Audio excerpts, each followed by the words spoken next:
hello, everybody from my side as well.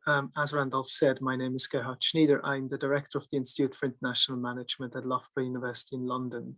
And I just, before we start, I will have to leave at after the last presentation because I have a meeting that I can't get out of. So apologies for that. I will have to miss the discussion at the end, but thankfully I can assist all three presentations. So we've got three great papers. Each speaker or group of speakers will have 15 minutes for presentation, and then we have 10 minutes for the discussant after each paper, and we leave the general Q&A for the end. Do take notes of your questions as we go along. Feel free to pop them in the chat as well as we go along if you don't want to forget them, but we will keep to strict timekeeping and hence take questions and answers at the end of the session. So that's by way of introduction from my side. Without further ado, Holly, you're the first on my list with the paper Gender and Precarious Institutional Change in Uncertain Refugee Settings. I hope you have presenter rights and can share your slides if you have any. So 15 minutes from now on.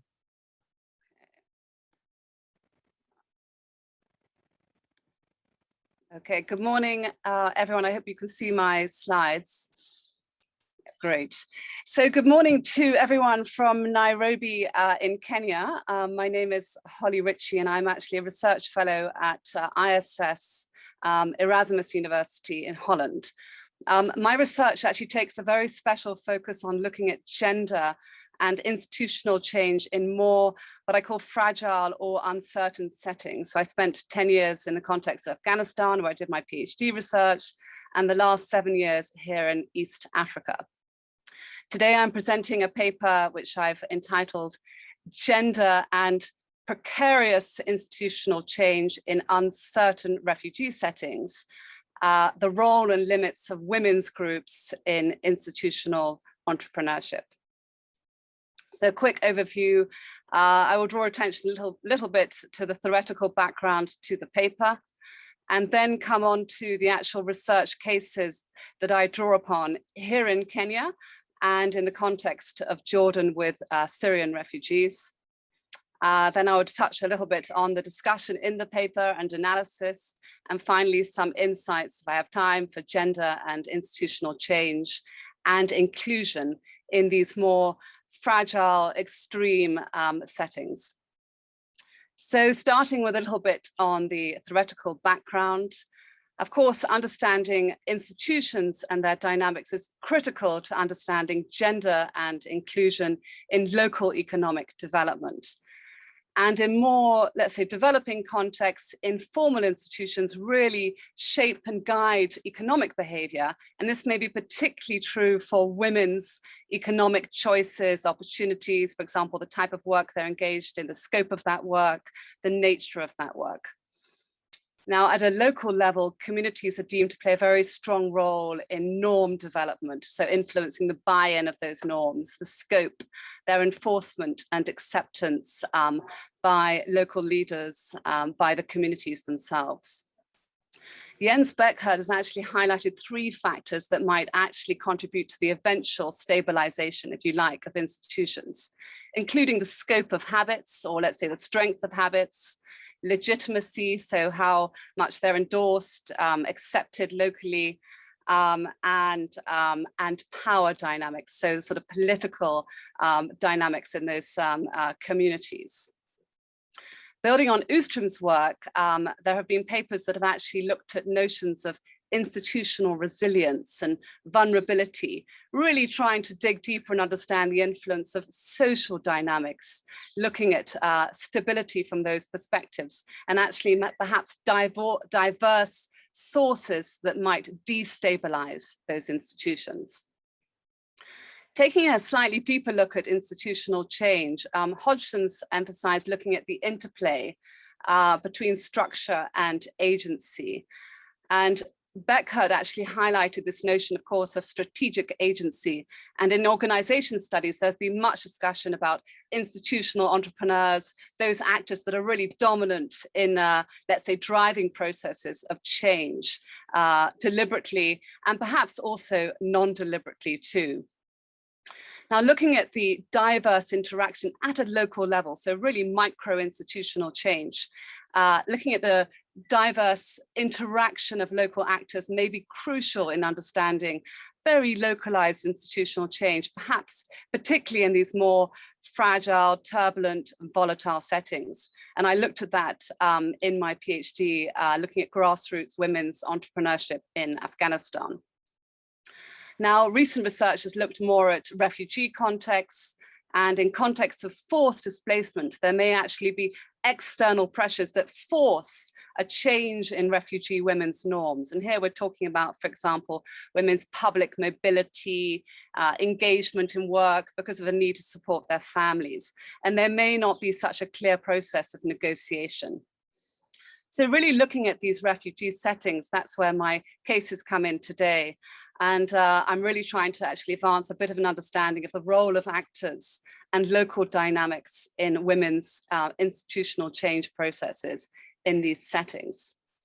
So coming to an understanding of, or looking at the cases themselves. So I draw on two cases in this paper that I actually empirically presented in a paper in 2018 in disaster studies, looking at women's microeconomic activities, refugee women, in the face of very difficult displacement contexts and going beyond traditional norms. I look in particular at women's public mobility and engagement in paid petty work. So particularly I looked at Somali women refugees here in Kenya, just on the outskirts of Nairobi, in a very volatile, insecure setting called Eastleigh. Now, this is a situation of protracted displacement, if you like. So they've been refugees for longer than 15 years. I've been associated with this case study for now the last 7 years. Poor refugee women tend to be involved in what I call survivalist type entrepreneurship, working as petty traders, often selling tea, textiles, and so forth.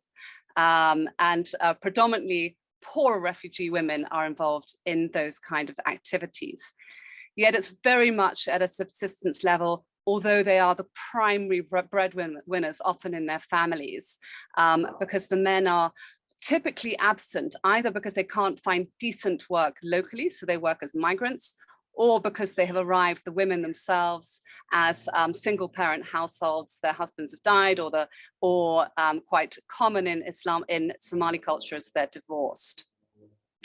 So nipping quickly onto the Syrian case study, this is slightly different in that at the time of the research, they were more recent refugees in the context of northern Jordan, but similar trends around engagement in petty work to support the families. But in this case, because of the pressure of local authorities, more covert work.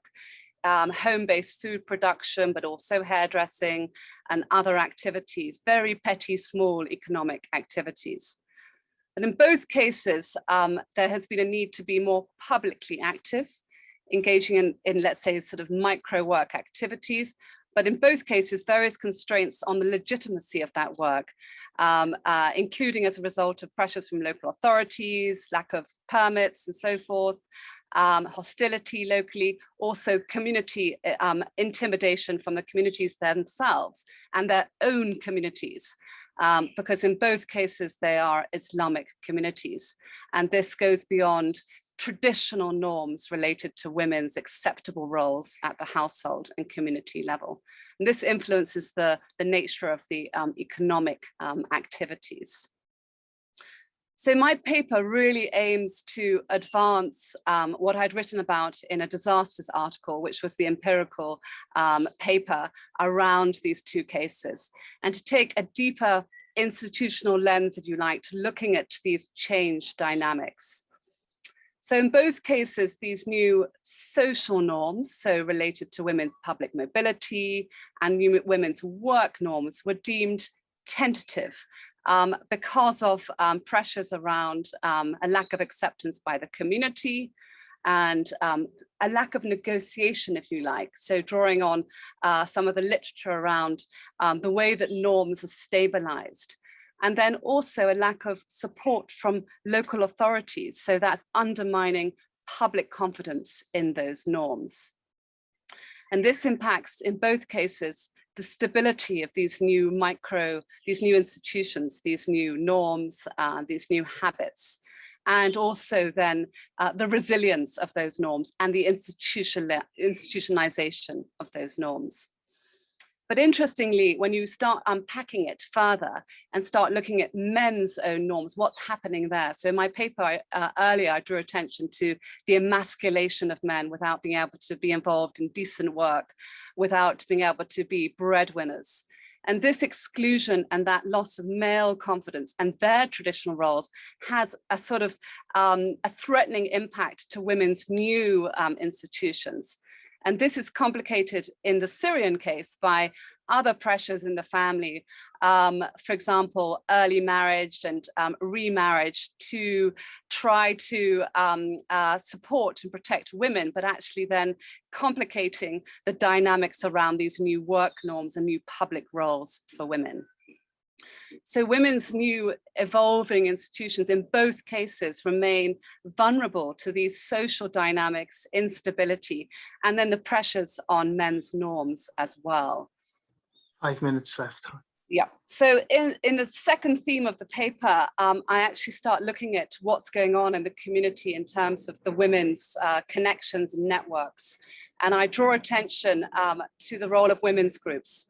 Now, I discussed this in the earlier paper about the women's groups and how they were somehow supporting the women in these new roles. In this paper, I start to look more deeply at what that means.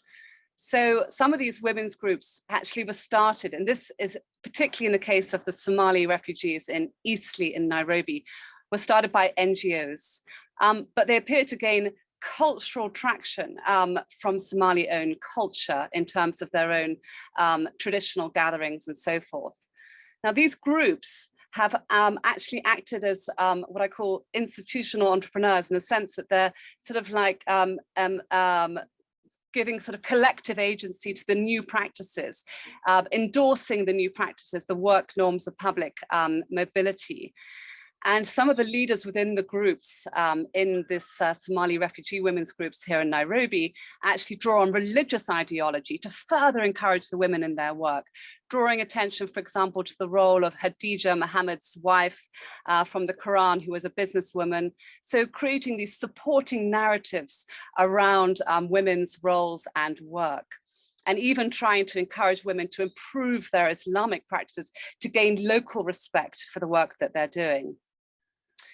This sort of collective confidence by the leaders in particular has actually galvanized some of the leaders to even campaign for greater change. So my research that I earlier wrote about in 2018, I drew attention to these leaders that were involved in campaigning for then against FGM, so female genital mutilation, as a result of being in part of these groups. So it's almost like that collective agency went on to new levels, if you like, to campaign for higher goals of justice and freedom.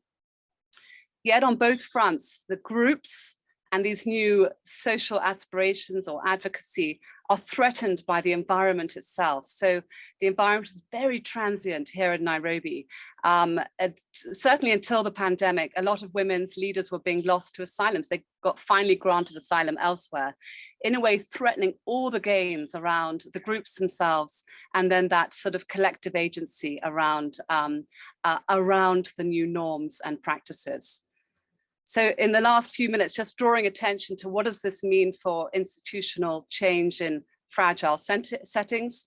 Well, really, the research that I do really tries to contribute to a sort of microsocial perspective of institutional change in more fragile and volatile economic development, and bringing in notions of sort of culture and agency.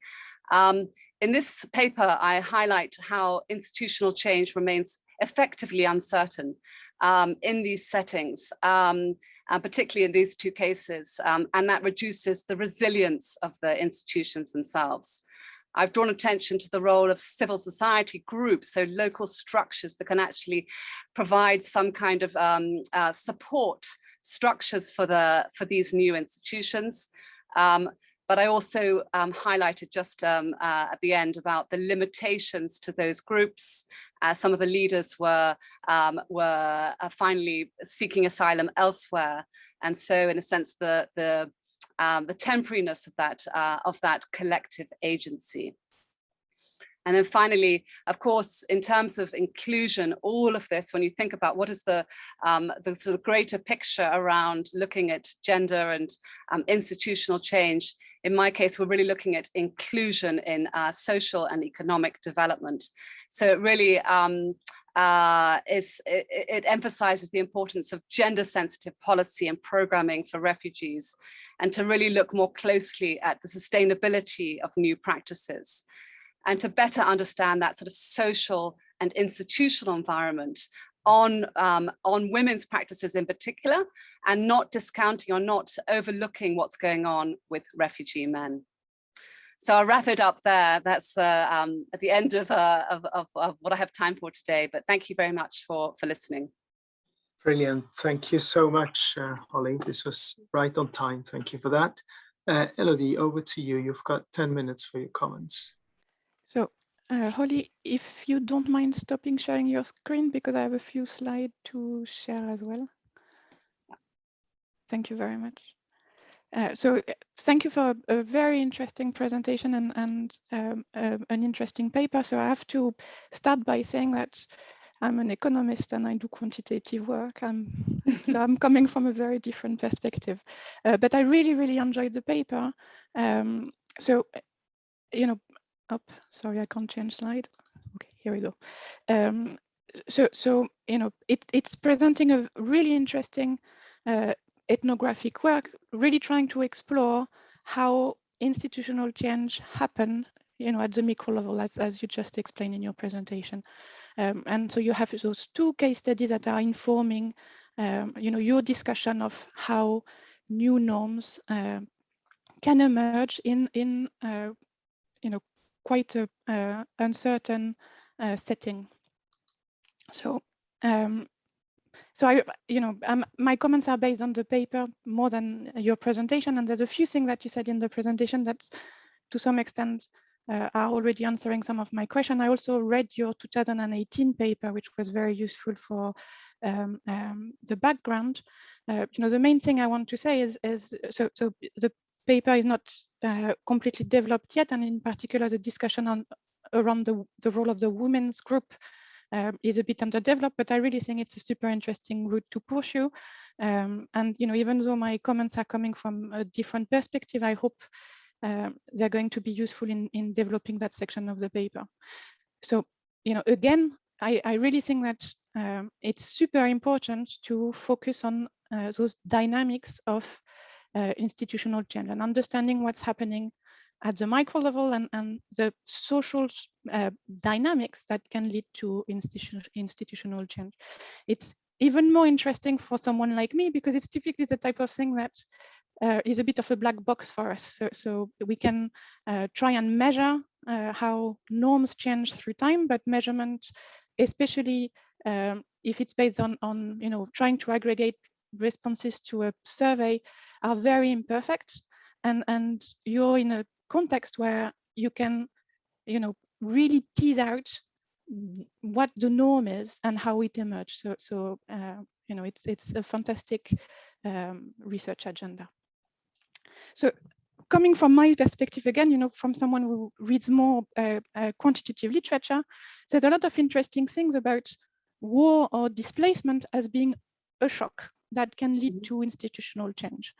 We're going to have a lot of discussion of, you know, whether the shock is exogenous, whether it's one shock or multiple shocks, whether there's selections. You know, that's the type of question that we would be, as economists or quantitative researchers, interested in. But at the end of the day, a lot of the recent review papers that have been published trying to build up, or move forward on what we've learned from the impact of conflict, tend to conclude that, for changes to be long-term, to be persistent, you need social institutions to change. And that's where we stop, because that's where, we can't really provide an answer. So for example, there's a recent book chapter by Patricia Justino, which is looking at female labor participation in post-conflict contexts. And she concludes that in most cases, there is progress, but it's short-lived. Once the conflict is over, everything goes back to normal because social norms have not changed. There's a similar review paper on political participation, and it says the same thing. So after conflict, you can have a change in political participation. Women can become more active politically, but most of the time it's short-lived because social norms haven't changed. So at the end of the day, you have that notion that, it's possible for conflict or displacement to be a shock which is important enough to shake those social norms, but we don't know when they actually change and when they're not, and that's what's key to persistence. So, your research is exactly answering that, which is fascinating. But I thought, one of the things that you could do to really strengthen your case was to have a clearer conceptual framework, trying to disentangle the different factors that can help or hinder that social change. And one step in particular would be to really define your terms maybe a little bit more clearly. So let me start with the definitions. So one thing that maybe is useful is to actually distinguish the social norm, which is how acceptable a behavior is, from the behavior itself. So you might decide to go out and work, even though it's not socially acceptable. So when you say, often in the paper you talk about changing in social norms, but this change in social norms, is both changing in behavior and changing in acceptability. And I think it would be useful to disentangle those two aspects. So there's one thing which is women deciding to go and work, and there's another one which is whether it's considered as socially acceptable. And then if we focus on social norm as being this notion of socially acceptable, then it's a social construct which is maintained through social stigma. So it's a notion of punishment. Is if you don't follow the social norm, you cannot follow the social norm, but there's going to be consequences. And then your decision is, is what I gain from not following the social norm, because I need to feed my children, for example, enough to justify then supporting or experiencing the social stigma which is associated with it. There's also a notion that these social norms are not just the average view in a society. Some people have a stronger voice on the narrative of what is socially acceptable.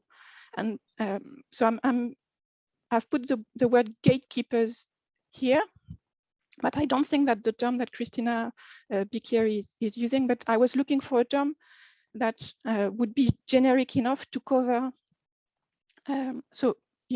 people within a social structure which have more weight into, maybe launching those social penalties, or in building narratives that reinforce those social norms. And that would be distinct from the term of institutional entrepreneur that you use in your paper, with the notion that these institutional entrepreneurs could be, new gatekeepers. So people who are shaking this hierarchy. Yeah. And the other thing which is interesting is also that social norms are multiple and sometimes they are conflicting. And so one of the interesting things that Christina Bicchieri says in her book is that actually can be used to build narratives that mean that even if you behave in a way that is not compatible with one social norm, it can be still seen as socially acceptable if the narrative is built as being acceptable for another social norm. So for example, when it comes to working, there's specific stigma jobs that women should not be taking. But then there's also the social norm that they should be caring for their children. And so if the narrative that is emphasized is caring, then it's acceptable. If the narrative that is emphasized is taking a stigma job, then it's not acceptable. And so, you know, I find this conceptualization and also the notion that, you know, narratives are important to shape the social norms may be useful in structuring why some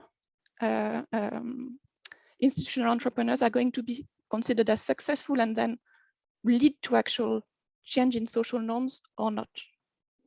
So that was one thing around definition. And the other thing was, We've you know, got 1 really minute left, yeah. nailing down what was different because of displacement. And there's a lot of things that have changed. And so in terms of external context, so what we could consider as being the shock, you have different economic opportunities because of the fact of being in a refugee camp rather than in the original context they were in their home countries. You have the impact of NGOs and aid agencies that can provide new role models or you know, try to advocate certain social behavior. You might have some impact from the receiving communities, which also have different social norms. And then there's a notion of, you know, can you integrate in the receiving community? Do you have a chance to emigrate abroad? And how does that change your opportunities? Sorry. And so, you know, all of this is the context, but then how does it impact on the actual social weight of the original gatekeeper? Are they able to keep their position and their prestige and to enforce the old social norms? Or are they also considering changes in the social norm? And then, you know, is there new gatekeepers emerging? How do they emerge? How do they gain social respectability? What are the mechanisms that they can use? And you know, my understanding is that women group are important in that dimension from the example that you gave. So at the end of the day, you know, the question that I think are very interesting and you know, could be explored a bit further are exactly who are those institutional entrepreneurs and through which ways do they gain social acceptability. And my 10 minutes are over, so I think I'm going to stop here. Thanks, Elodie. And Holly, I'll ask you to please wait before you reply because we move on to the next presenter. And but there's plenty of time at the end. I've been instructed to have all papers first, so please, you get a chance to reply at the end of the presentation. Thanks very much, Holly and Elodie. So without further ado, over to Stefan. I think it's your turn to present, or one of your quarters. Yeah, so you've got 15 minutes from now.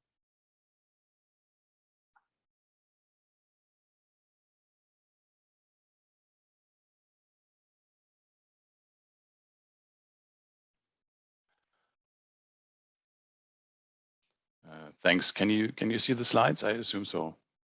Yeah, thanks. Well, first of all, good morning on a Tuesday morning to the Friday Association. Thanks for having me. I'll try to stay in time. As you can see from the first slide, this is a paper jointly authored with Anna Levchuk and Jacek Lewkowicz, who are both from the University of Warsaw, as well as Jack Goodman from the Institute here in Hamburg, who's with us in our virtual discussion room. I'll be talking about culture and constitutional compliance. Let me try to motivate the topic a little bit. If you read constitutions sort of as, you know, preparing for a trip to whatever country in the world, you sometimes get the impression that that country must be in paradise, right? It looks as if, you know, everything would be very orderly, very just, very fair, etc. But then when you get to that country, oftentimes things look sort of different.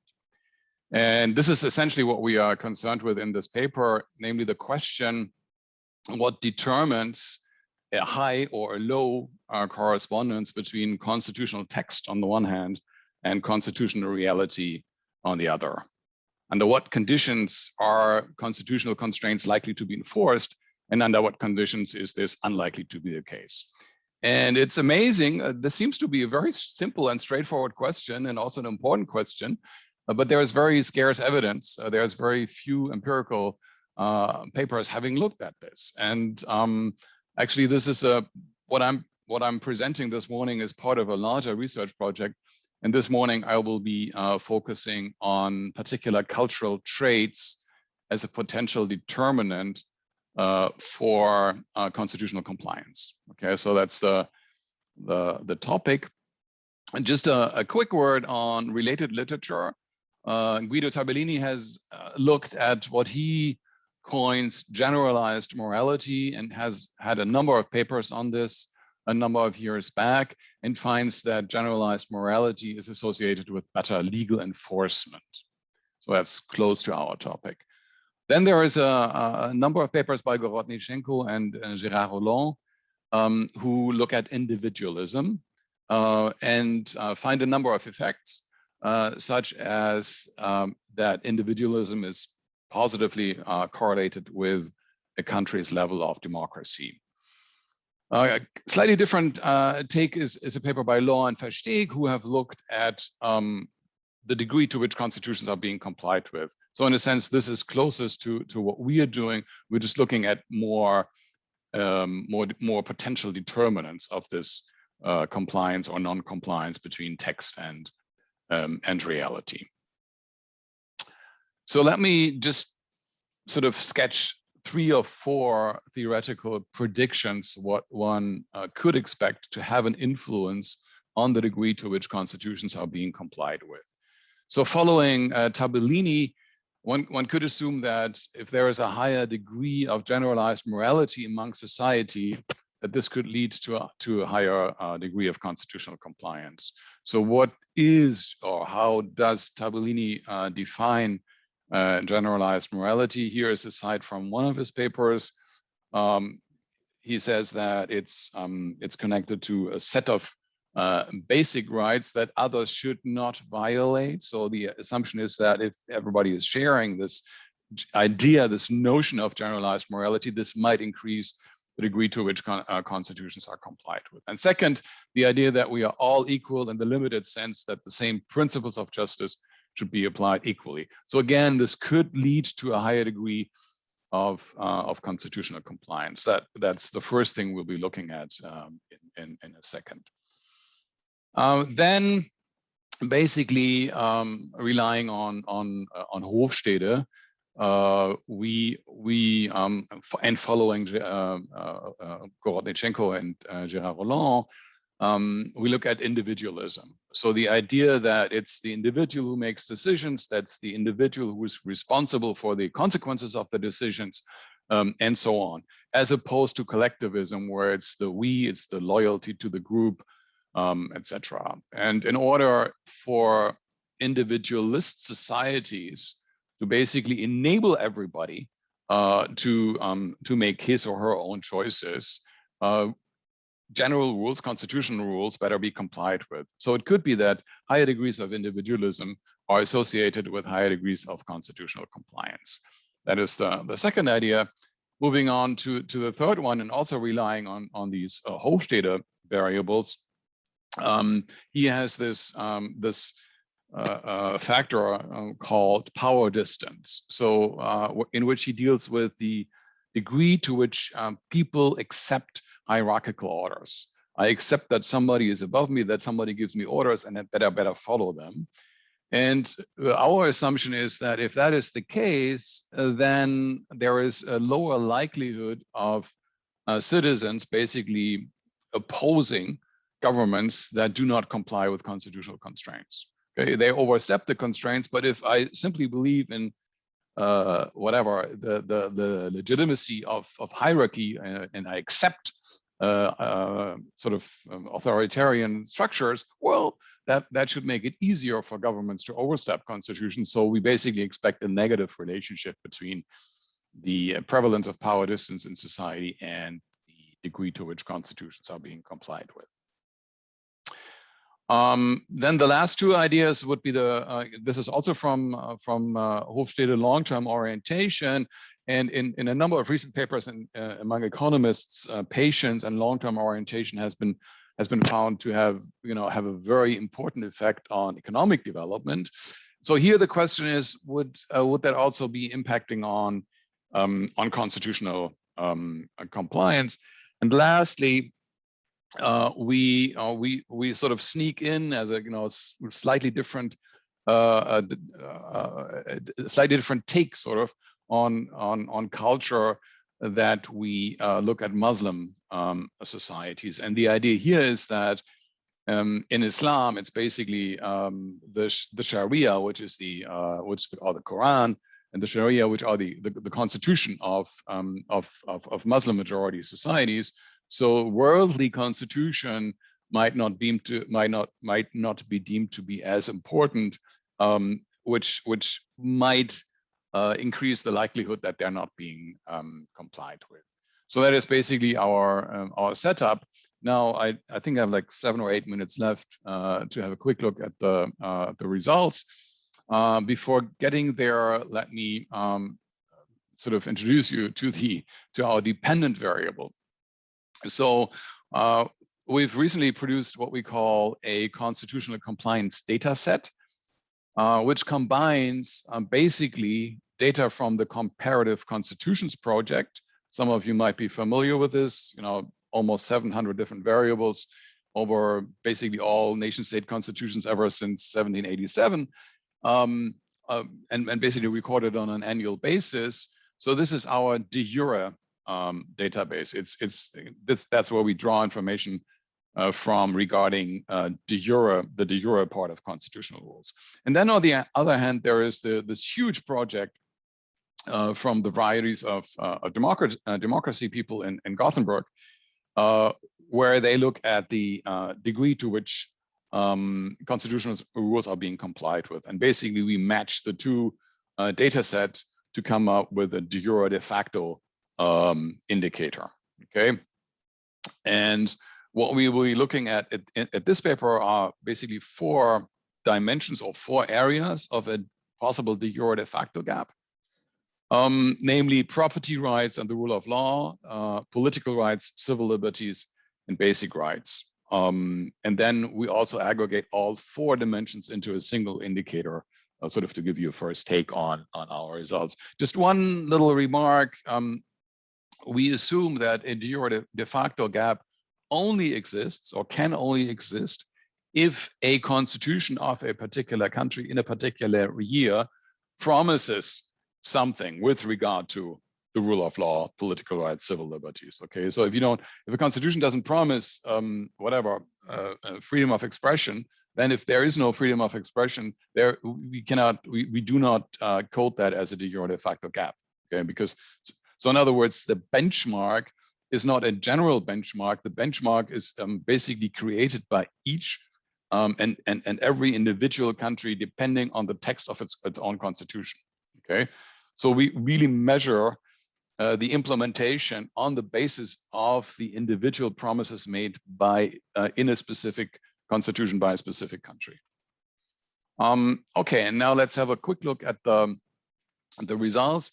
If you remember, 5 minutes left, yeah. Yep. If you remember, we started with this notion of generalized morality that we took from Tabellini. If you see, this is basically the bivariate correlation. It seems to be highly correlated with sort of our overall measure of constitutional compliance. But then, as soon as one puts in sort of control variables, nothing much remains here. Nothing much significant of any significance at least remains with regard to morality. Quick look at Muslim. So Muslim societies seem to be doing systematically worse with regard to overall constitutional compliance, but also with regard to the rule of law aspects, political rights, civil rights, and basic rights. Okay. Now the second theoretical notion that we proposed was individualism. So the idea that the individual is responsible for his or her own choices and the consequences of these choices. And what we find is that there seems to be a more robust, if you want, a relationship between individualism and the degree to which the Constitution is being complied with. This is for the overall measure. It's and it's also the case with regard to the rule of law measure. Again, simply looking at the Muslim variable that remains significant throughout. How about power distance? Remember, we assumed the exact opposite to be the case, namely that if more hierarchical order is being accepted, this would lead to a lower level of constitutional compliance, which is what we find not throughout, not with regard to basic rights, but with regard to the overall indicator, as well as with regard to the rule of law and civil rights. Again, for the Muslim variable results as before. And finally, this long-term orientation, as you can see, we don't find any significant association between the long-term orientation and constitutional compliance. So just a couple of words on the robustness of our results.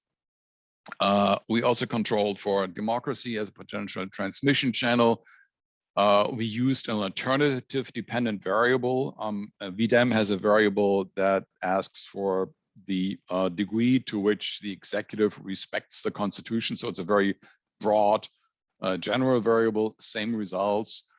We used IV regressions, relying on different instrumental variables. And we also controlled for other monotheistic relations. And the results are basically stable to the inclusion of all of these measures and or variables. What we find is that, in particular, more higher degrees of individualism as measured by Hofstede are conducive to constitutional compliance, whereas higher measures of power distance are detrimental to constitutional compliance. Maybe just one last word, and this is an ongoing research.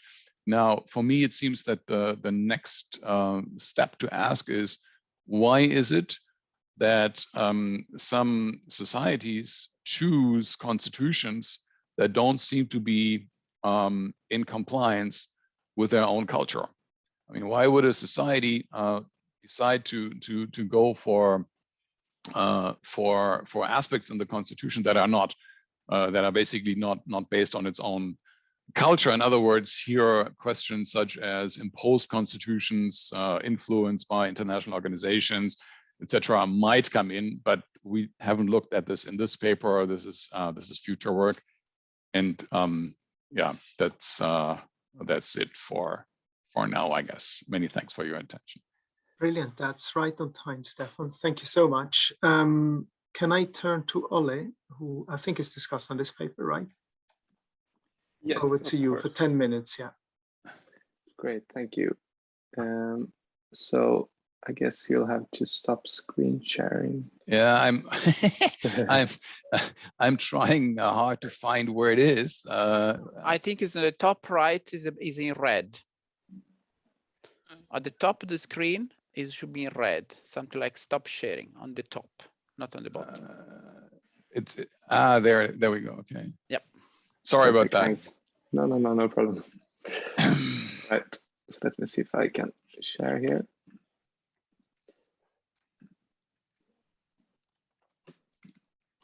You see it? Right. Perfect. Yeah. So thank you very much, Stefan, for a very interesting paper and very nice presentation of it. Yes. So about this paper, I mean, I won't go into detail what they do. You just heard, but basically the big research question in this paper is if culture matters for constitutional compliance, and they list a number of theoretical predictions concerning this, and then they have an empirical strategy where they use cross-country regressions and also, for example, these instrumental variables that Stefan showed you in the end. And they have some different results, but the main one that they find significant here is that more individualistic and non-hierarchical countries or cultures have higher constitutional compliance. So I think this is an extremely interesting paper, and in particular a very interesting question that they ask here. I think the main contribution here is basically studying this relationship between culture and constitutions. It's, as Stefan said in the beginning, it seems pretty obvious, this question, but it has not been studied much. So I think this is an important paper that makes a good contribution here. And I also liked very much the theoretical part here and the hypotheses that are well motivated and sort of easy to follow and so on.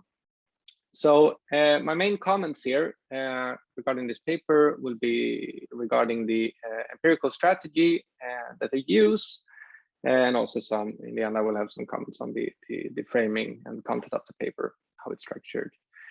But these, I should say that these comments are sort of, it applies to more or less everybody that wants to study, you know, cross-country relationships. It's sort of empirically difficult because you have a small sample size and so on.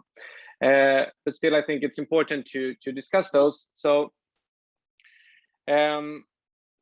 when it comes to the empirical strategy here, I think, I mean, when you present your results and also in the paper, you have some results that are significant at first, and then when you add control variables, this becomes insignificant.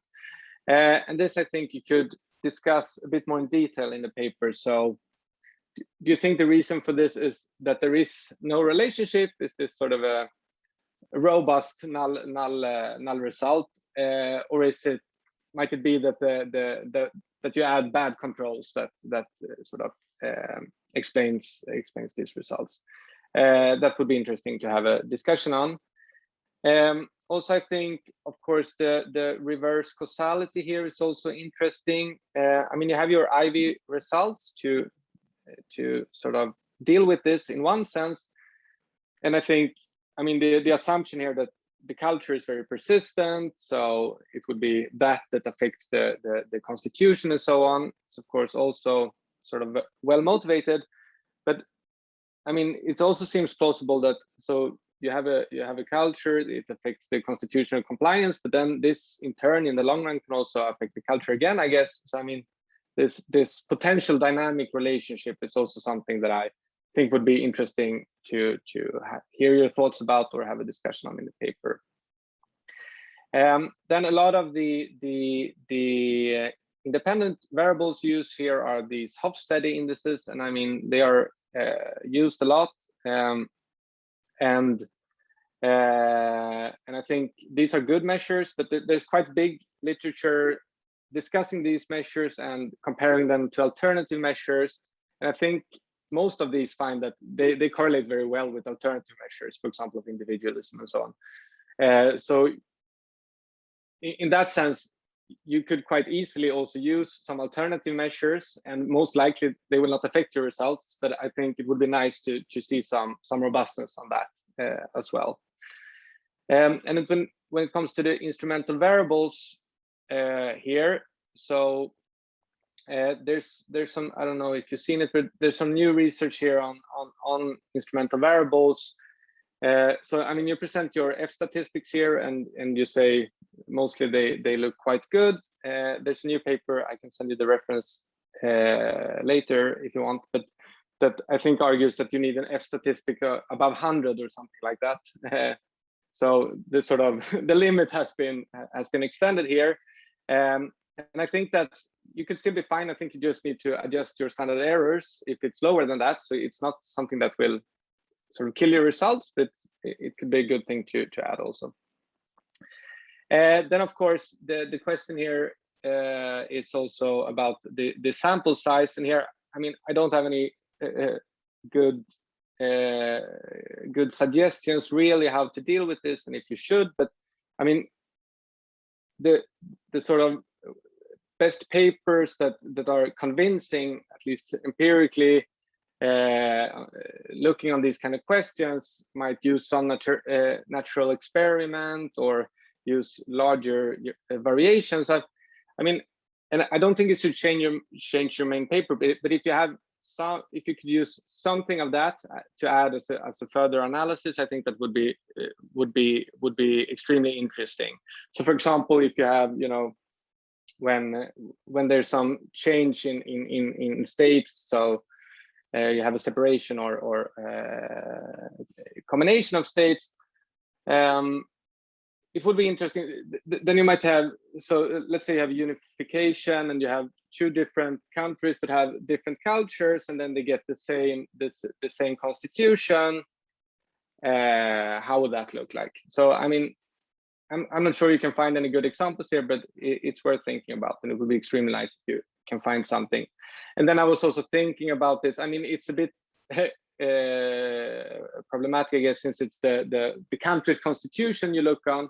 But if you look on, you know, lower level of legal sort of frameworks within a country, is there some possibility to use sort of within country variation in that sense? Maybe it's not, but it's just something worth thinking about. And then more about the structure of the paper.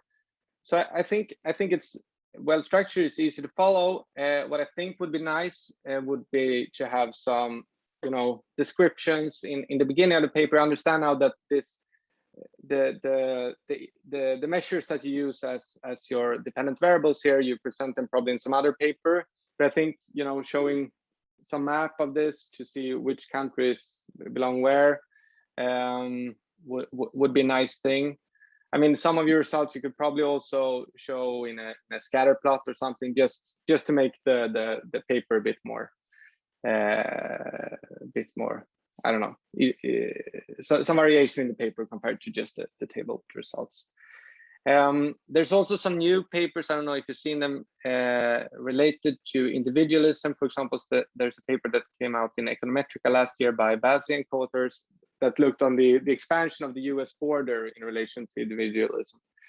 I think it would be just a nice thing to add to your reference list and maybe related it to, if you find it relevant. And then finally, of course, and this is also sort of a dilemma with these kind of broad questions, what are the policy implications? But I think a discussion on that, both related to the results that you find significant, but also the results that you do not find any significance on, would be interesting. And finally, yeah, just a very minor comment, but I had some problems. It was just when I went through it. So I think the appendix tables came first. So I had some difficulties finding the right tables when I read the paper, but I think it's just a restructuring of the appendix. Yeah, that's all, but very interesting, and thanks a lot. Thanks a lot, Ollie. So again, like before, Stefan and Jörg, if you want to reply after the last paper, please just make notes of your answers to his comments. Ollie, you are next in line to present now. So changing your hat from discussant to presenter. 15 minutes, sorry, from now on, please.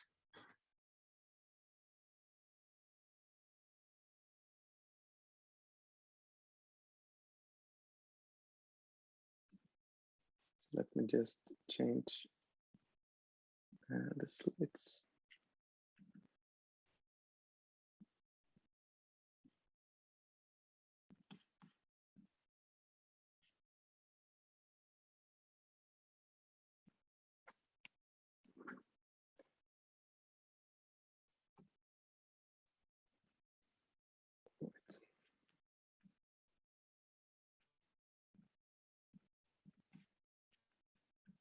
Right, you see this? Is it the right slides? Good.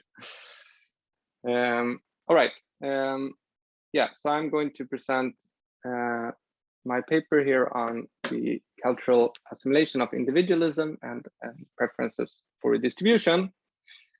So at least partly very related to the previous paper. And to start off here is a quote by the US president that says that for too long in this society, we have celebrated unrestrained individualism over a common community. And the US is probably the most individualistic country in the world, but even there, this quote suggests there might be some concerns about individualism have gone too far. So this is something that I try to study in this paper. What's related to having an individualistic country or culture, and in particular, I studied the relationship between individualism and how we view equality and redistribution, so our attitudes or preferences for redistribution. And this is something that previous research have found that there's a very large variation in our attitudes and preferences for redistribution across the world, so both on the individual level, but also across countries. And there are a number of papers that suggest culture is an important determinant of these differences, but not very much have been looked into which cultural dimensions that seems to be important here. So what I do in this paper is I focus on the cultural dimension of individualism versus collectivism that we heard a bit about in the previous paper, and how that is related to our attitudes and preferences for distribution. So broadly, you might think about individualistic versus collectivistic cultures as sort of a spectrum where on the one hand you have the individualistic I societies, people focus on themselves and their immediate family, and then on the other end of the scale you have the more collectivistic we societies where people identify with some kind of group that are broader than just a nuclear family but smaller than the whole state. And there is some research suggesting that this might be related to our views on redistribution and equality. But as far as I'm aware, my paper here is the first to study this relationship on a broad global scale. And to do this, so this is mainly an empirical paper, I use survey data from large international surveys, and then I follow individuals that have migrated. So I look on people that have moved from one culture to another, which brings me to the second research question in this paper. What happens then to a person that moves into new culture? Do we see sort of that their preferences converge according to the new culture? And if so, how fast does this happen? Does it depend on the age that you have when you migrate, and so on? And this also relates to sort of a big literature on vertical versus horizontal cultural transmission. So do culture come mainly from our parents or from the surrounding environment? It comes of course from both, but which will dominate in this dimension that I study here. So what you see in this figure here is this Hofstede index that we also heard about in the previous paper. So this shows you the cultural dimension here of individualism versus collectivism, and you have the purple and especially darker purple countries here are the more individualistic ones, and the orange or brown countries are the more collectivistic ones. So here you see this large variation in this cultural dimension across the world, and you also see what's found in previous research that it correlates quite well with the level of development or GDP per capita in a country. So this is something that I will eventually control for in my analysis later. So the two questions here then. First of all, what is the relationship between cultural individualism and personal preferences for distribution? And second of all, what is the speed of cultural convergence or assimilation of migrants in this dimension? And to study this, I use what's sometimes called the epidemiological approach, not related to the COVID situation we're in now, but its idea is that you basically study migrants in a country that come from different cultural origins to see if their cultural origin have an effect on, in this case, then preferences for distribution. So comparing people that comes from different cultural origins but live in the same country. So this would basically be the individual level regressions here, where I assume that the preferences of an individual I that comes from a country J but lives in another country C, this is measured in year T, is a function of how individualistic the country of origin is, a number of country of origin control variables, number of individual level control variables, And then I have country of residence and year fixed effects. So the country of residence fixed effects here will control for the cultural environment you live in. But what I also try to do then is to look on the cultural assimilation, and I can do this because in this data that I use, I have people that come from all kinds of countries and that have migrated to all kinds of countries. I have variation both in culture in your country of origin and your country of destination. So what I will do then is sort of similar analysis here, but I will use a measure of culture, in this case individualism, both in your country of origin and in your country of destination or residence. And I will see how they play out against each other over the sort of lifetime of the migrant. Yeah, and then I have different robustness checks that I might come back to if I have time in the end. So the data that I use here in this paper is individual level survey data from large international surveys, such as the World Value Surveys and similar European surveys. And in total, this is a very rich data set of almost 1 million individuals that's been collected since the 1980s.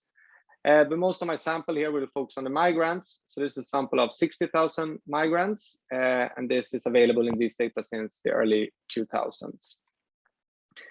And as my main measure of individualism versus collectivism, I will use this Hofstede index. So this is constructed by factor analysis, and it's available for more than 100 countries. So it basically gives each country a score from 0 to 100, and it will give countries where people value to have employment security and to be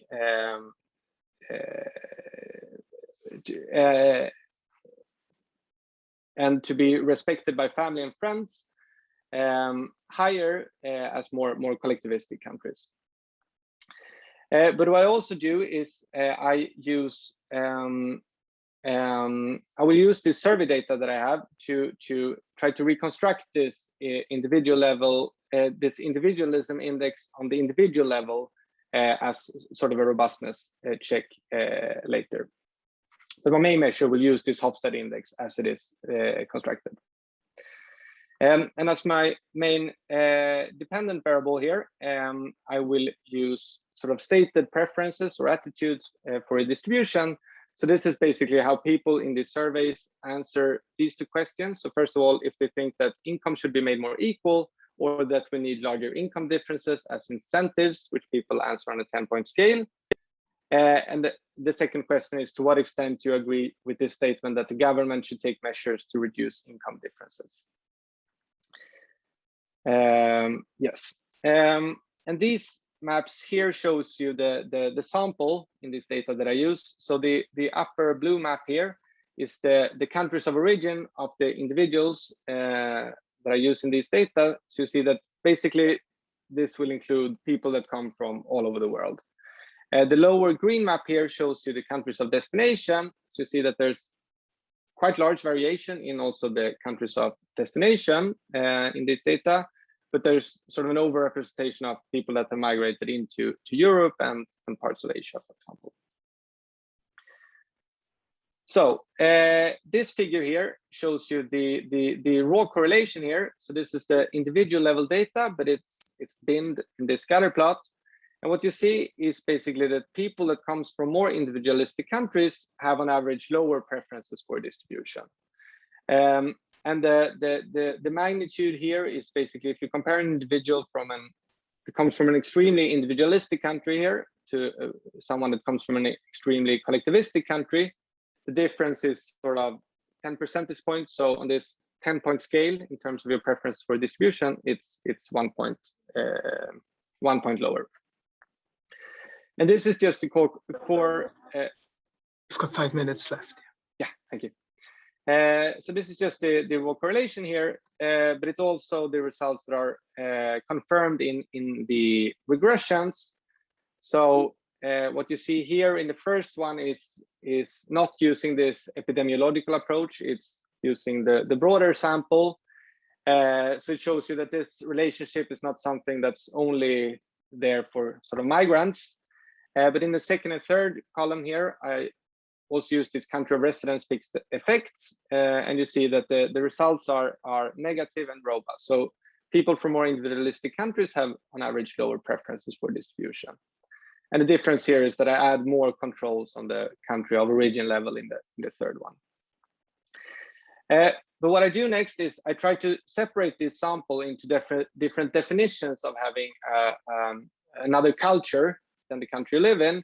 And this is what you see here. So the points here are the coefficient estimates of individualism in your country of origin on your preferences for distribution, we saw in the previous regressions. But the sample here is split to the first one here is people that have another citizenship than the country they live in. The second one is people that are born in another country than the one they live in. And then you have these ones that are people that have a mother or father born in another country. And what you see here is that these results are only statistically significant for the sort of first generation immigrants here, people that themselves have another citizenship or are born in another country. For the second generation immigrants here, there's still this negative point estimates, but they are not statistically significant. So there seems to be some cultural assimilation here taking place potentially. And this is what I look more in detail into next.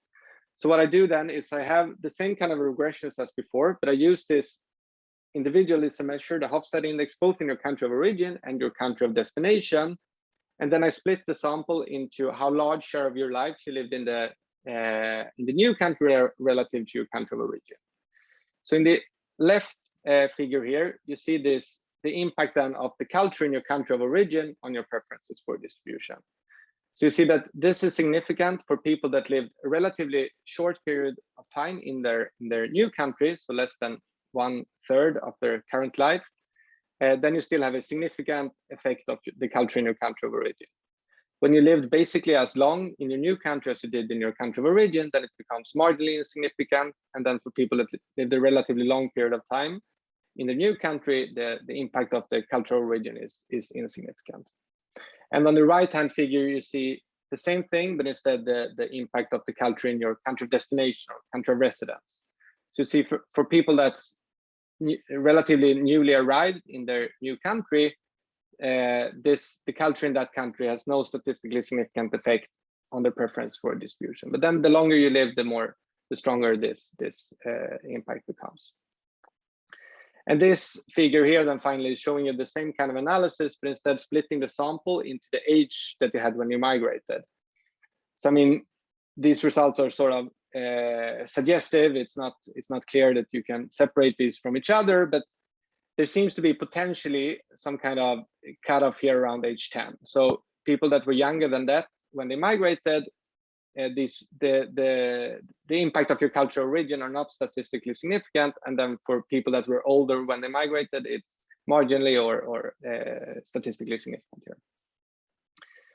So to conclude, I mean, this is still work in progress, but at least my results this far suggest that there seems to be this negative and quite significant relationship between having an individualistic culture on your views and preferences for redistribution.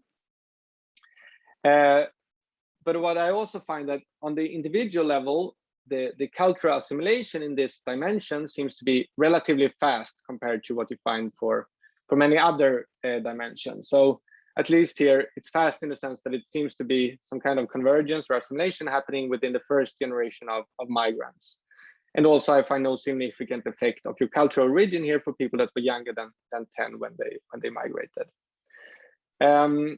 So what I'm working mostly on now to extend this analysis is try to look deeper into the potential selection and sorting of migrants that takes place. So I mean, that could be things that would drive similar results. And as I mentioned in the beginning, I tried to reconstruct this measure on the individual level to look deeper into this. But that's all for now. Thank you very much. Thanks so much, Ole. So we have, I think it's Stefan, right? Yeah, you were discussing on this one. please, 10 minutes. And I will have to leave in a few minutes, so really apologies for that, but this is out of my control. Elodie will take over as the chair. Stefan, you've got 10 minutes for your comments. Thank you so much. Okay, thanks, Gerhard. I don't think I need 10 minutes, and I decided not to use any slides since I never know how to navigate them correctly. So first of all, thanks, Ole, for the paper as well as the presentation. I think it's a very interesting aspect, and it's obviously very interesting to look at the correlation between the degree of individualism on the one hand and preferences for redistribution on the other. I think that's, it's sort of a natural question to ask, or a natural association to hypothesize about. Now, obviously, the hypothesis is straightforward, and that, in a sense, the findings are not really surprising. So, in a sense, that's also the disadvantage of the paper. It makes so much sense, and there's nothing counterintuitive. So, I'm wondering to what degree one could basically beef up the paper a little bit. Now, I was wondering whether it could make sense to add the degree of uncertainty avoidance. I mean, when we talk about Hofstede, there is this uncertainty avoidance, and I could imagine that that people who are afraid of uncertainty, who try to avoid uncertainty, would be more in favor of redistribution. So so maybe that could sort of make the paper a bit broader, and hopefully get to some non-expected results. I think what makes this particularly interesting is also the question of how long does it take for migrants to basically adopt to the, if you want, the culture of their new home country. I think that's a very interesting question. Now, just a couple of questions that came to my mind when I was reading the paper. And it might be that I didn't really get the main thrust of how you use the epidemiological approach here. So if I understand correctly, then what you're doing is you are basically you're looking at the degree of individualism from the country of origin as a country average, right? It's what on average people in that country. So I'm wondering to what degree that makes sense, or whether that could be an issue in the sense that migrants are unlikely to be representative of those who are left in the country, right? I mean, it's well known that basically, there's a huge degree of self-selection going on, and I think you thank Ola Olsson in your very first footnote, and I'm sure you know this paper that he has together with Pike in 2016. Where he talks about sort of the various waves of individual people, getting always farther away from the Middle East, sort of where sedentary agriculture started. So that might be worth looking at, or at least mentioning. And also there's this notion of the welfare magnet hypothesis by Kaupinen and Putwara, I believe. So in essence, what they argue is that people who perceive themselves as overachievers tend to migrate to countries in which there is little redistribution. And in other words, there could be low tax rates because they expect to be top earners, so they want to be taxed not so highly. Whereas people who perceive themselves as underachievers go for countries that have a huge welfare state, but since they don't expect to be on the rich, on the more wealthy part of the population, they don't mind, and they expect to be on the receiving end of that. So this is there is some, it seems at least, that there is some empirical evidence in favor of that. And regarding, and that's basically already my last remark, I have some nitty-gritty business, but I guess I can send you an email later on. My last remark is that I think you should definitely have a look at the paper by Giavazzi and others, which appeared in the Journal of Economic Growth in 2019. Why?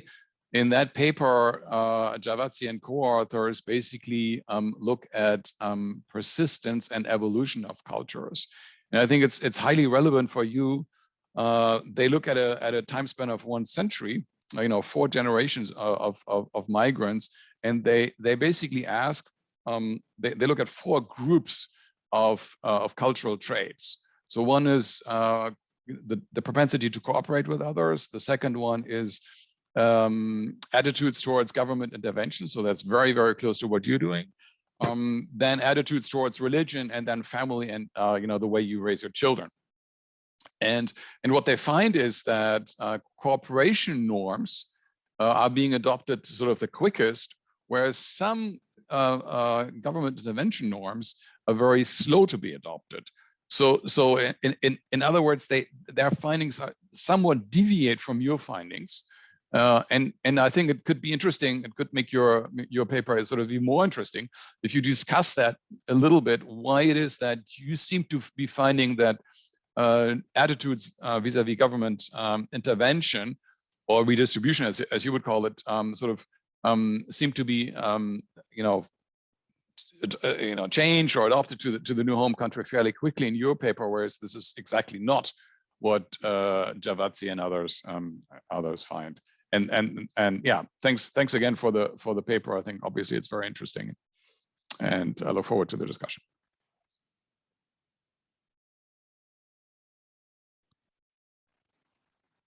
Okay, I'm not sure if Gert is still here. I think it's gone. So I'm taking over the chairing. Thank you very much for those very useful comments. So to recapitulate a little bit on the organization. So now we're going to go back to the first paper and give a chance to all the speakers to respond to the comments they've received from their discussant, and then open the floor to the broader discussion. To start with, when we open the floor to everyone, we'll go quickly through everything that happened in the chat during the presentations, because there was a lot of very interesting exchange on the chat that is worth recapitulating for the benefit of the recording, and then we'll move on to broader questions from the audience. So Holly, if you want to start and respond to your discussant. Thank you so much, Elodie. And I was really fascinated with actually the way that you unpacked and looked at my paper and some of the themes that that I had discussed. So I've made a few notes in response to some of your comments and thoughts. Of course, I would be really intrigued if you would be able to share that the PowerPoint with me, because I can see you put a lot of thoughts into some of the insights, etc., from the paper. So starting with, I think I addressed it in the presentation, but why Afghanistan? Well, I did my PhD research there, and I looked very, very intensively at micro social institutional change. So looking at the role of entrepreneurs and women's groups. And I really looked very specifically at the role of different groups of actors at a local level and how they interacted, and then the influence of the context. So I sort of went down the line of looking at that interplay of structure and agency, as Hodgson has emphasized. So in a sense, that's the backdrop to looking at refugees in displacement contexts. But in this case, of course, now we have the shock of the displacement. And then that takes me on to the next point around this notion of war and displacement and shocks. And actually, in the Afghan context, whilst it was a war conflict, post-conflict at the time of the research context, it wasn't the shock that sort of that instituted that institutional change. It was actually new ideas coming from NGOs and opening up ideas around women's economic roles that set the ball rolling, which was then the process of negotiation at those local levels. But the notion or this idea of shocks is so important in these more turbulent contexts, because shocks play a role constantly. So whilst there's then a new practice, there can be a shock that can send actors back again. So it can, in a way, influence the resilience of those new institutions and the sort of the vulnerability of those institutions, if you like. So I think that shocks is a really important thought to have in turbulent contexts, not just the initial shock, but constant shocks. In fact, I wrote a paper about SMEs in Afghanistan and the reason for fluctuating inclusion or participation of women in SMEs related to the acceptability of their public roles in working in offices and the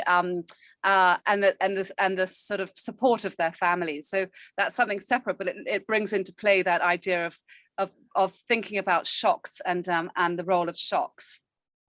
Now, so you also talked about norms and taking that deeper sort of analysis, not just looking at the practice, but the acceptability. So in previous work, I've looked a great deal at looking at sort of the deeper aspects of norms, particularly unpacking from sort of sense of, let's say, the practices, what's beneath it in terms of attitudes going beneath that, looking at beliefs, looking at cognitive institutions, looking at the role of history and experience. I didn't bring that into this paper because I thought it might take it too heavy in another direction, but it might be worth thinking about how I can integrate some of that deeper understanding.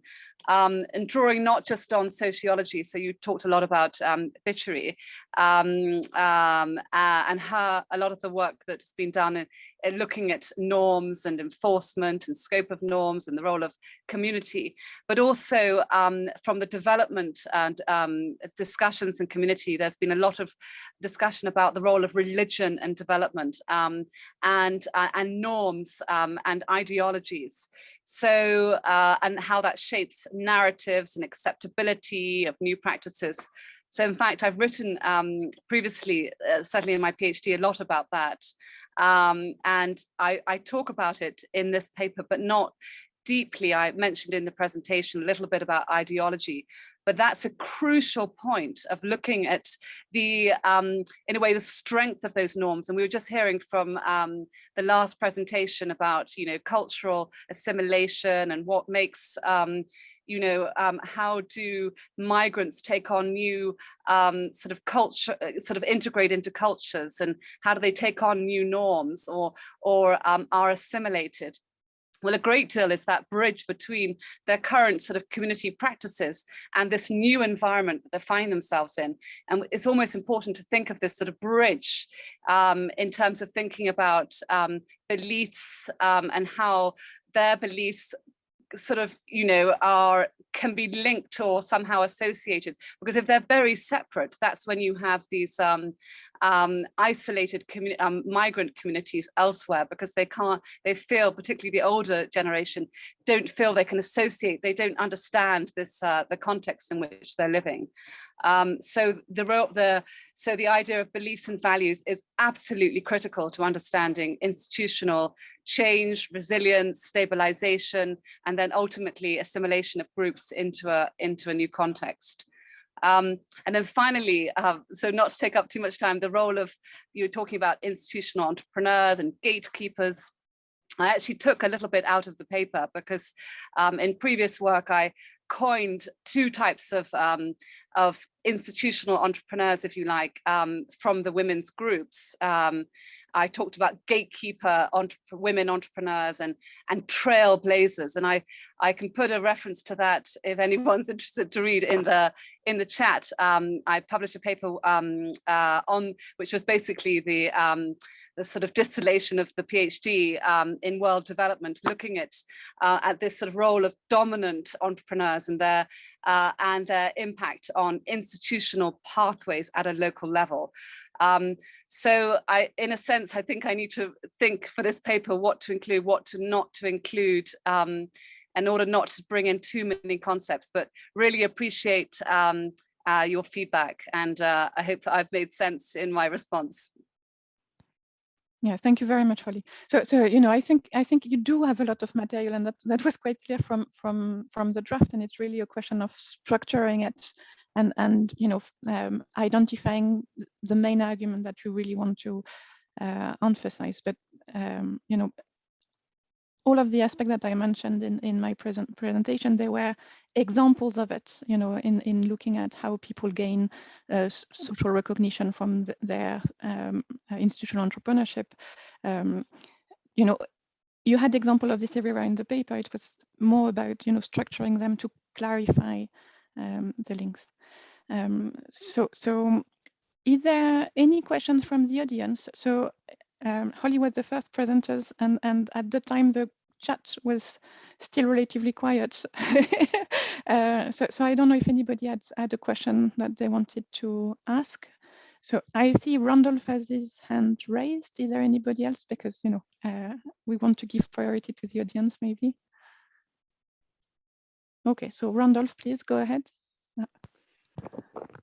I would like to compliment Holly because it's a presentation. It was really kind of giving a good sense of how the dimension of quantitative studies that we do usually might just scrape the surface, and we need to actually go much deeper than that and doing some field work, etc. So that's a really fantastic job. While you were presenting, I couldn't escape to kind of go back to the concept of cage of norms that is about the kind of the way the norms sometimes they constrain us at the micro level, okay, to behave and to sort of be accepted, okay. And what I think your paper is about the tension that institutional entrepreneurs live every day in trying to escape the cage of norms. If the cage of norm works perfectly, we will never see institutional change, because as we know, the norms might have a very powerful kind of effect, even even we have constitutional laws or higher level of regulations that constrain us to do something. If the cage of norm is powerful, usually institutional change is minimal or nothing. So, and what I was trying to elicit from your paper, what was your assessment of the main kind of characteristics of institutional entrepreneurs to escape the cage of norms? So yeah. how you identify the person that actually is the one that is able to escape this and start the process. This also go back to partially to the paper of Holly about sometimes you have someone coming from another country, or sometimes you have from another community, can be not too far away, with new ideas, and actually the role of women in this is particularly important. So I was wondering if there is some elements in your research that allows you to give a description of these particular women, in this case, that are more kind of ready to escape the cage of norms, and what might be the origin of that. So that was my really curiosity while I was listening, and so I was wondering what's your thought on that. Well, the answer is a little indirect, but I will direct you to look at the World Development Paper, which really unpacks the characteristics. And I had this sort of two ideals, and not really ideas, but two dominant types of entrepreneurs, institutional entrepreneurs, in my PhD research, and I called them these gatekeepers and trailblazers. Now, on both fronts, of course, a huge characteristics was their charisma, so their sense of wanting more for themselves, of wanting to do something. Now, in the case of the trailblazers, a bit like the women I mentioned who are interested to go beyond the group and try to carve out change in other sort of institutional realms related to harmful traditional practices, for example. In these cases, I called them trailblazers. You know, they wanted to go beyond just this particular norms that they were advocating at the group level. This was in terms of engagement in public roles and unpaid work, and suddenly they could see the bigger picture and they wanted to advocate for change. Now, the driving forces behind that were this,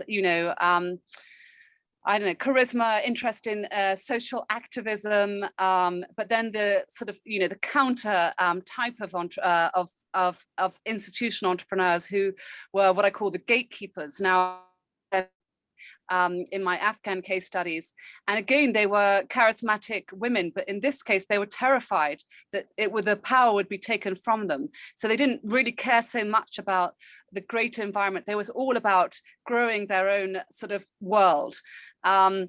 And so I talk a lot about what their motivations were. So I really unpack it. Now, in this refugee cases, I didn't look so deeply at the as deeply as I did certainly for the Afghan cases. And I looked at, let's say, more broadly at the environment and looking at all these other factors. But it is a really important point around understanding these actors and how and why they behave in a certain way, and how the environment shapes that behavior. And maybe they'll also change their behavior depending on the shocks in the environment. So all of that is critical to consider. Thank you very much, Holly. So we have one more question from Stefan, and I think then we'll move on to the second paper to spread the time evenly over the three papers. Stefan, please. Yeah, thanks for the presentation. Actually, I haven't read the paper, so my remark might be completely off the mark.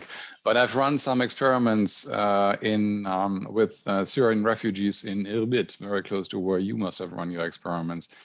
And actually, what I saw there was that indeed there were many women who had an average number of 4.8 children. So there were these instances when you had a 30-year-old woman who claimed to have 12 kids.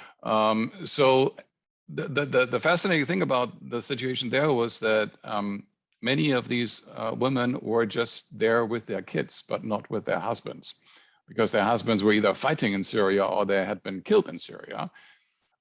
So obviously they had to invent strategies to survive, and they had to invent strategies to basically make some sort of living. So what I'm saying is what I observed in Jordan.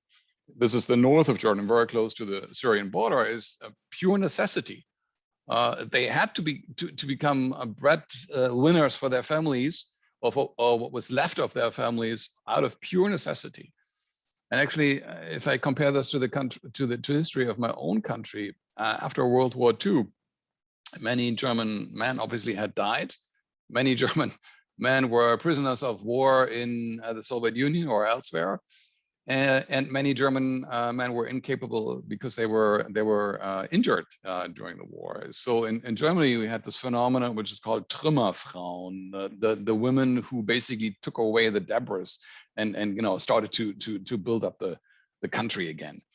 Now, in the 50s, the role of women in Germany was, how should I put it, traditional, or today we'd probably say old-fashioned. So in other words, what I'm getting at is it could be that what you're observing is behavior out of pure necessity, but no institutional change at all.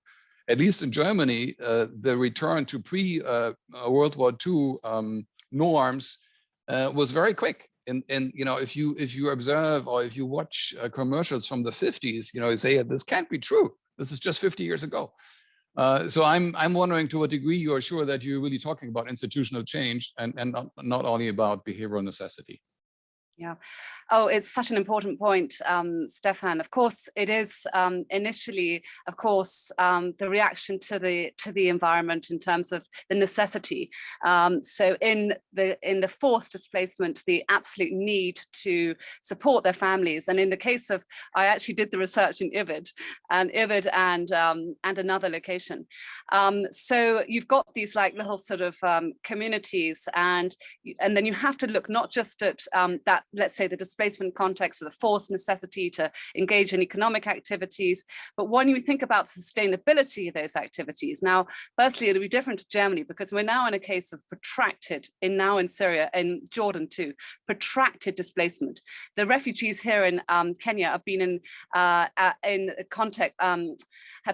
in protracted displacement for 15 years. So you look now at the greater environment. So you start to think about, okay, so the kids are going to school, they're mixing with Kenyan children, it's beginning to change those, they become more like migrants than refugees. They're now in a sort of almost semi-permanent context.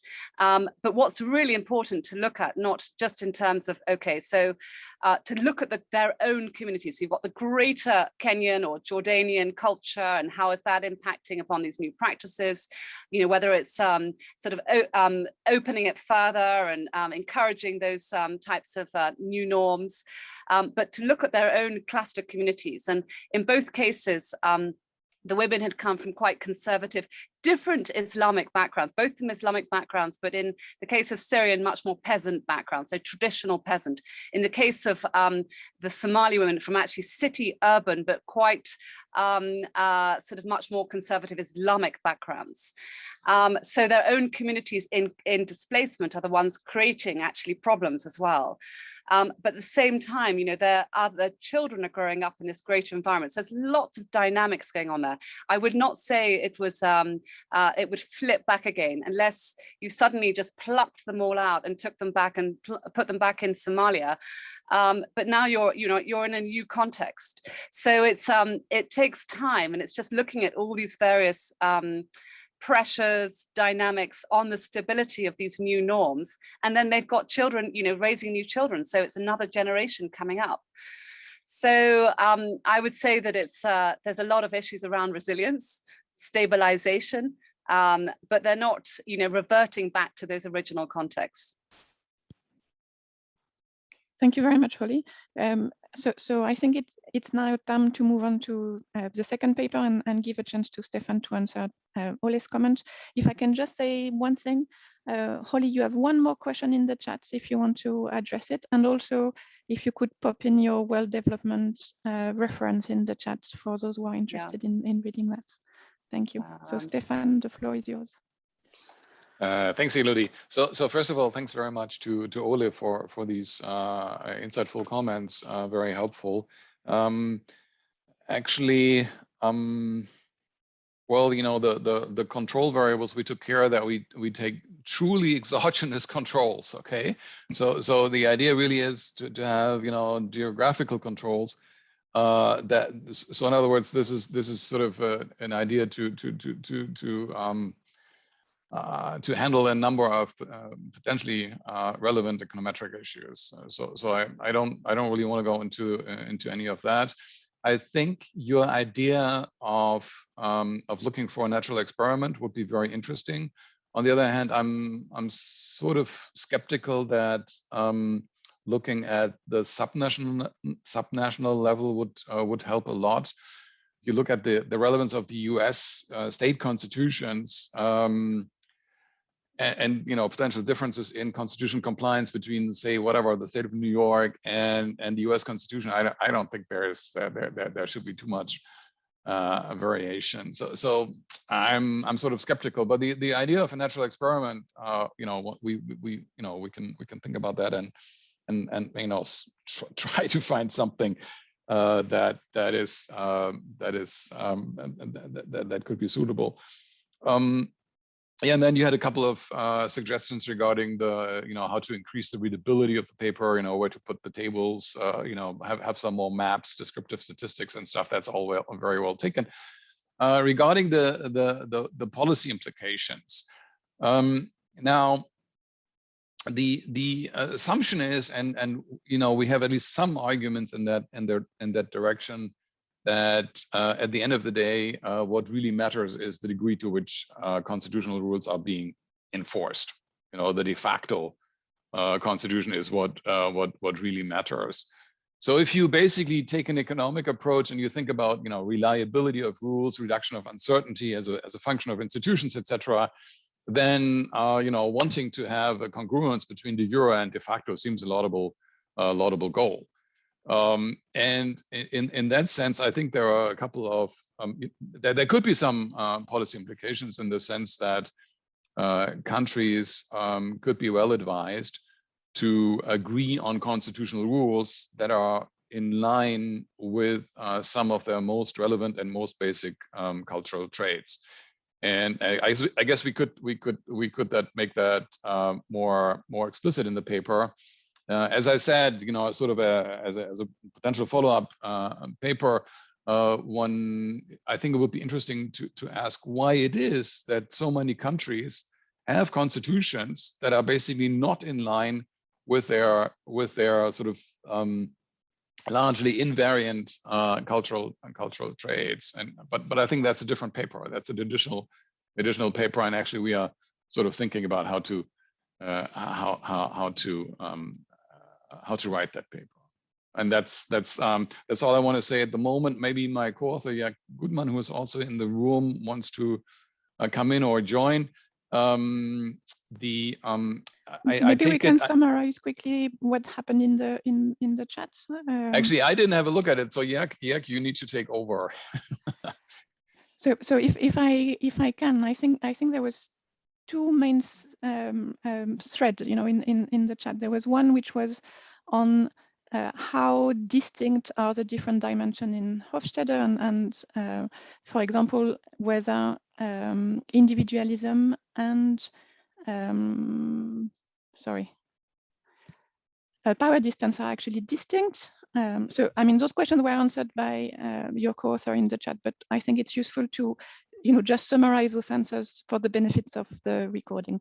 And so there was a bit of an exchange around, you know, those dimensions and how stable and distinct they are. So maybe. Yeah, I was listening to Ole's presentation. So Jörg was in charge of taking care of the chat. So you go, Jörg.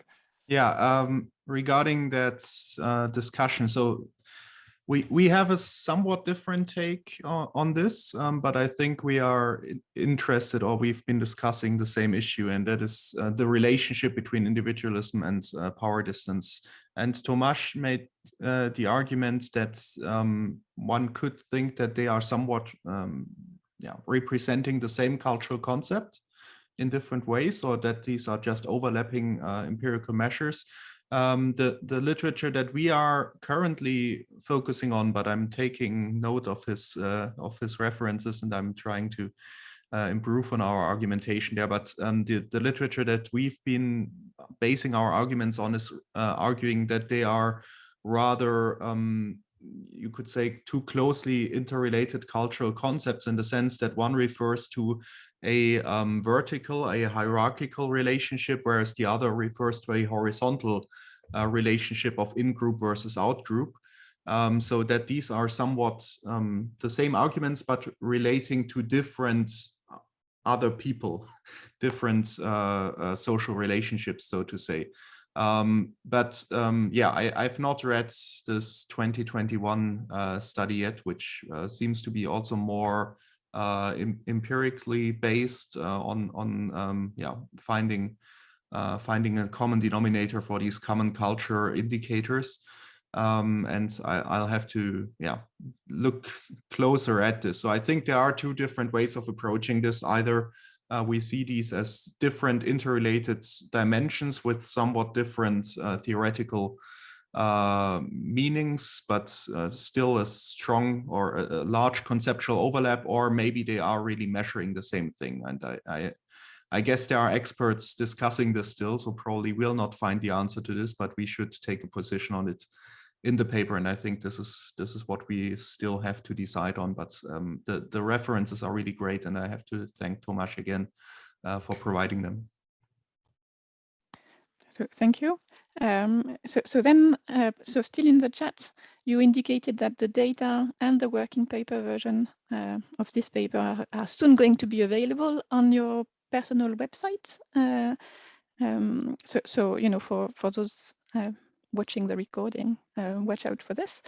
And then maybe there's one last question to get back to, which is the notion that controlling for democracy could be problematic, because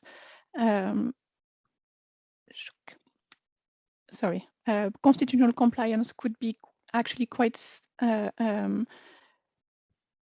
highly correlated with democratic institutions. Yes, so the reason why we did not include democracy in our main regressions is exactly the reason that we think democracy itself might be affected by culture, and democracy might affect constitutional compliance, but then it would capture some of the effect of culture potentially.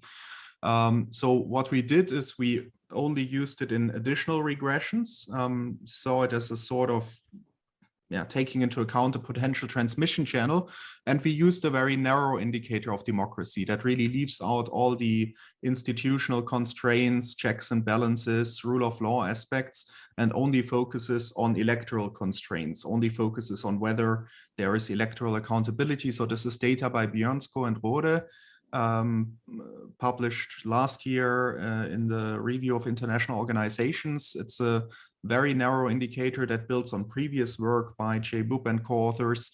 And there we don't see this problem that rule of law somewhat goes into this.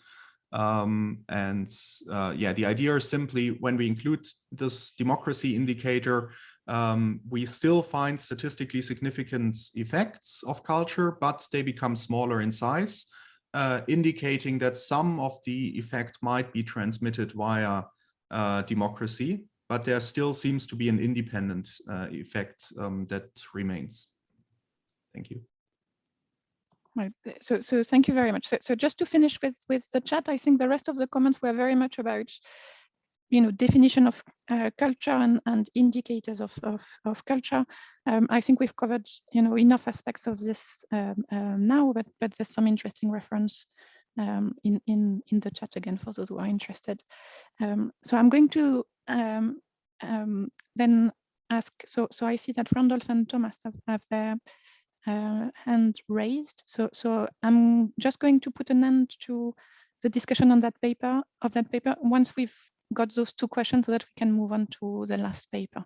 So Randolph, I hope you forgive me if I give Thomas the priority since he's audience and you're organizer. So. It was a very interesting question asked by Robert in the chat. Low quality institutions with high compliance or high quality institutions with low compliance. First, let me say that I think the focus on compliance is a very good one. I really like that about the paper. And the question, the deeper question is, can we really, what sense it makes to consider formal institutions abstracting from practice? There is this approach, Boris and I think it's Tabellini and other people who stress that formal institutions are about the mode of enforcement. So basically, formal institutions is social mode of enforcement. Formal institution is you typically have some state, and you have some you have simply different enforcement mechanism. And if you follow this route, then it may be that simply we just cannot understand formal institutions. And we have all those indicators. We have people who look into the content, but then again, your work proves that this is really so. If you look at I'll finish in a minute. If you look at the legal theorists like Dworkin, for example, he would say you really cannot consider the meaning of the formal institutions because this is incomplete. It's always incomplete. You only understand it in the context of meta institutions, as Ostrom would say, for example. So, and you have to ask the question how the constitutional order is realized in practice, and what are the conceptions. Of all things, I'm now reading something about what happened just before the Glorious Revolution in England in late 17th century, and what you see, it was all about attitudes, social support, or social lack of acceptance of breaking some constitutional rules. So you just cannot separate all I want to say that I think you are touching a critical point in your work, because I don't think formal institutions can be understood without practice. That's all I wanted to say.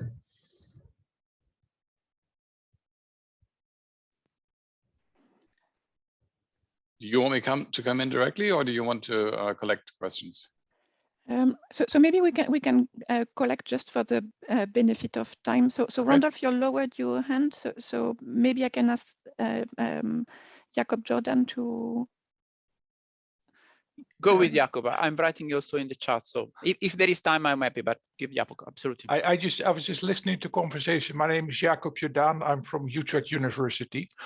And what I was wondering, do you have any information about the cultural effects of the status of constitutions in countries?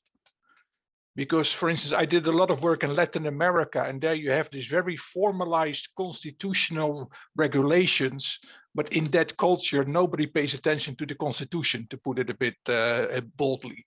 So then this compliance with the constitution is partly explained by how important is a constitution in a particular country, right? So you have to be a bit careful that you don't assume that for all countries, constitutions are equally important. And if there's a difference in the importance of a constitution, that could explain to some extent why there's deviation from in terms of compliance. I know that there might not be information on that in the data set, but that's something that I was just wondering about. Okay. May I come in? Okay. Yeah. Thanks for the questions. Let me try to say a word or two on both. So Thomas, actually there's a fairly famous quote by a former member of the Federal Constitutional Court in Germany, Ernst Wolfgang Böckenförde, and he if I translate it correctly, he has said something like, "The rule of law relies on preconditions that it cannot guarantee itself." And this seems to be what you have in mind, and that's exactly in essence what we want to show. I mean, you might have sort of a technically beautifully written constitution. But somehow constitutions, you know, as the top layer of law, they need to be self-enforcing. So self-enforcing basically means they need to somehow be in line with the beliefs, the values, the norms, the mores, the traditions of the people whose lives they are supposed to regulate. So this is exactly our point. You cannot, you know, if we go to Iraq or Afghanistan or whatever country and try to come up with a beautifully written constitution, but if it doesn't echo the values and norms of the people that are supposed to live under this constitution, it's unlikely that the constitutional constraints will be complied with. This is in essence exactly our message, right? And yeah, regarding Jacob's point, I think you know, we need to be really careful in not overemphasizing the potential relevance of constitutions. But that is exactly the point that I made a second ago, right? It's the values and norms and mores and traditions that seem to be sort of a lot less time invariant than, you know, just a couple of pages that can be changed in a single day. That being said, you know, as you know, in Chile, they are currently working on a new constitution.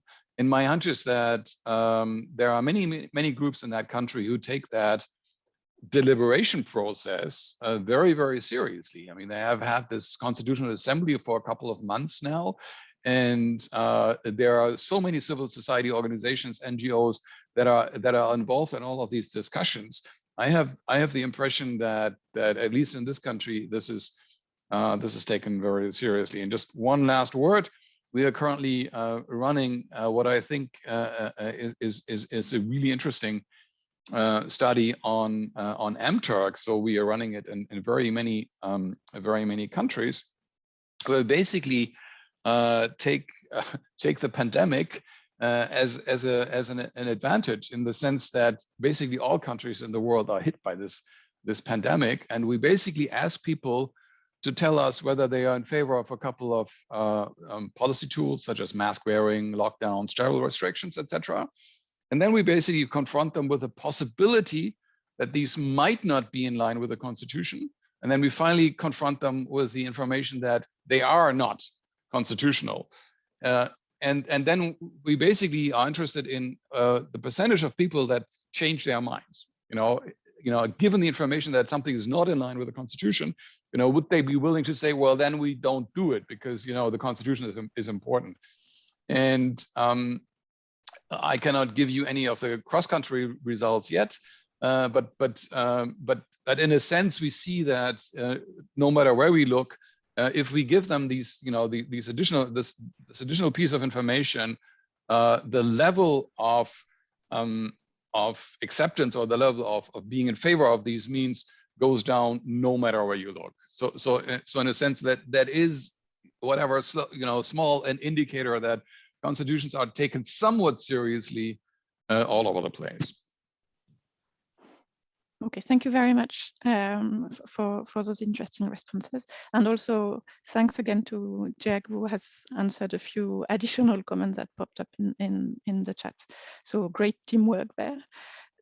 So Ole, it's your turn now. So if you can answer the comments from your discussant, and then we'll go again through a few questions that were on the chat on your paper, and then open the room for additional discussion. Yeah, great. So yeah, first of all, thank you, Stefan, for great comments. Very helpful, and very relevant, of course. So yeah, where to start? So yeah, the first point, and that's something that I sort of thought about also and heard before, is that it's sort of, since it's so non-surprising, how interesting is this? And I mean this. So I mean I agree in the sense that this is sort of the expected results. What one could emphasize is that although it's sort of expected, there's nothing neither really in the definition of individualistic versus collectivistic cultures, nor in how this is measured, that actually captures how we view redistribution and equality. So that is not, for example, a question that's included in how the Hofstede index is measured. So, I mean, while it's non-surprising, it's not obvious that we should see this relationship. But still, it's sort of plausible. And I think that's also why these results on the assimilation is also maybe is more interesting in a sense. And thank you also very much for this last reference that you gave me. So it's of course very worthwhile to. It's something that I missed, so I will definitely check out that. And it's also good, to give this that in one sense these results on the assimilation goes against a bit of previous research. So it's something that's very relevant to discuss and look deeper into why I find these results compared to, there are also some other papers that find longer persistence in this. And when it comes to the selection then, which is the other big question, which I think was also mentioned in the chat here. So this is sort of what I'm working on currently. So as you said, Stefan, I use the averages here, the country average of the Hofstede measure, and that is problematic in that sense. If there is some kind of selection, so you can have both selection in terms of who migrates, but also where you migrate, especially as you said. So what I do see, so in the assimilation results that I showed you, so I do not see, so for people that are newly arrived in their new country, the effect of the culture in their country of destination is not significant. So this indicates that this is not what's driving, at least this is not driving the full results. If this was only about selection, I would probably see significance there. But I mean, there could, within these results, there could of course still be this selection. So what I mentioned briefly, and this is not in the current version of the paper, but is I use these survey data to reconstruct the Hofstede index on the individual level to try to study this. And just preliminary results, so I'm not done with all of this, but it seems that everybody that migrates is a bit more individualistic than the average person in the country.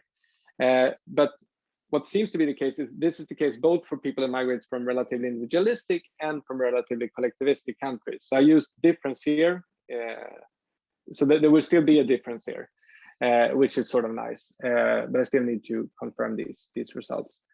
But my plan is also to use these sort of individual level data on individualism to look on the heterogeneity within the migrants. And this relates to your point there about the welfare magnate, the Panos paper, about the selection. So to see, even though this is not like, even if I find that the selection is not driving everything, to see where do people actually migrate. I think that's sort of interesting in itself if I can confirm or not these results. Yeah, I think that was sort of the main points here. But thank you. I would be also very happy to get if you can send the references and so on. Thanks a lot. So thank you, Ole. You have actually been super efficient because you have also addressed the questions in the chat, because the question in the chat were about selection, and then there was something about how appropriate your measure of individualism was, and there's a few references there to maybe that you want to read to get a bit more guidance on this. So which means that now is time to ask our audience member if there is maybe one last question that someone wants to ask Ole.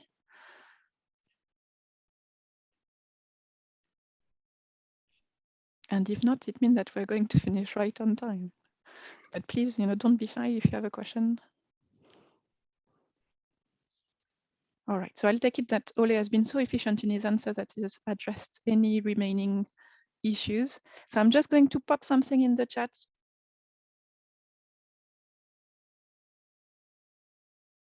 Sorry, I'm going to pop something in the chat for the benefit of those who have not signed up for tomorrow's session. It's not too late to register, and you can use this link to join us again tomorrow for more discussion. So we hope that all the discussants and authors are going to maybe exchange their slides and additional comment if necessary. But we hope you have all enjoyed the discussion today. It was all really interesting. Very different papers from their disciplinary perspective and their approaches, but a lot of interesting overlaps and therefore a very interesting discussion today. So we're looking forward to see as many of you as possible tomorrow. And for all the authors who are present, please stay a little bit longer. We need to have a little informal chat. And everybody else, thank you very much for joining us today.